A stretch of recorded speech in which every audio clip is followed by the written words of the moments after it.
Chers amis, bonjour. Il est d'usage de lire pour la fête de Shavuot le livre de Ruth, la Megillat Ruth. Quel est le lien entre le personnage de Ruth et le don de la Torah?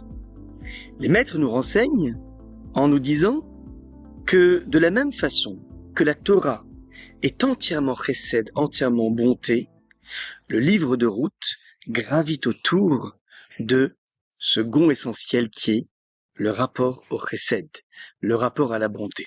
Alors, un point de définition inspiré du Rambam s'impose. Il existe en fin de compte 3 notions qui parfois se chevauchent. La notion de tzedek, la notion de tzedaka, et puis la notion de chesed. Tzedek, en hébreu, ça veut dire la justice. C'est lorsque je suis amené à donner de mon temps, de mon argent, de mes moyens, parce que cela m'a été imposé. Ça peut être les impôts, ça peut être la communauté qui a décidé d'un don obligatoire. Au moment où je donne, je n'ai pas trop le choix que de donner, et c'est une justice tzedek dans la mesure où ça permet de lisser les différences fondamentales dans lesquelles, Hachem a placé son monde. Il y a des riches, il y a des pauvres, il y a des gens intelligents, des gens moins intelligents, et toute l'idée de ces différences est justement de créer des passerelles de communication. C'est le tzedek. Tzedaka, c'est lorsque je suis sollicité, mais que je ne suis pas obligé de répondre oui. On est venu me demander de l'argent, de mon temps, de mes relations, et j'ai toujours la possibilité de me dédouaner.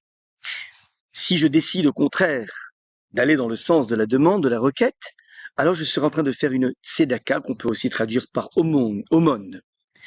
Troisième concept, qui est totalement différent des deux premiers, qui est aussi dans l'univers du don, mais qui ne fonctionne pas de la même façon. C'est le chesed.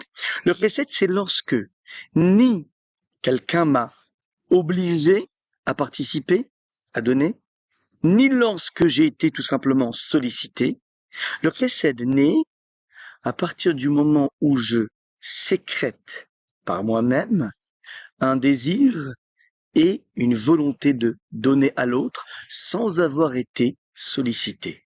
Ça veut dire que je vais, d'une certaine façon, aller à rebours de l'instinct de survie. L'instinct de survie, c'est si j'ai du temps, si j'ai des ressources, je les utilise d'abord pour moi, pour mon foyer, pour ma famille et pour élargir un peu plus le cercle.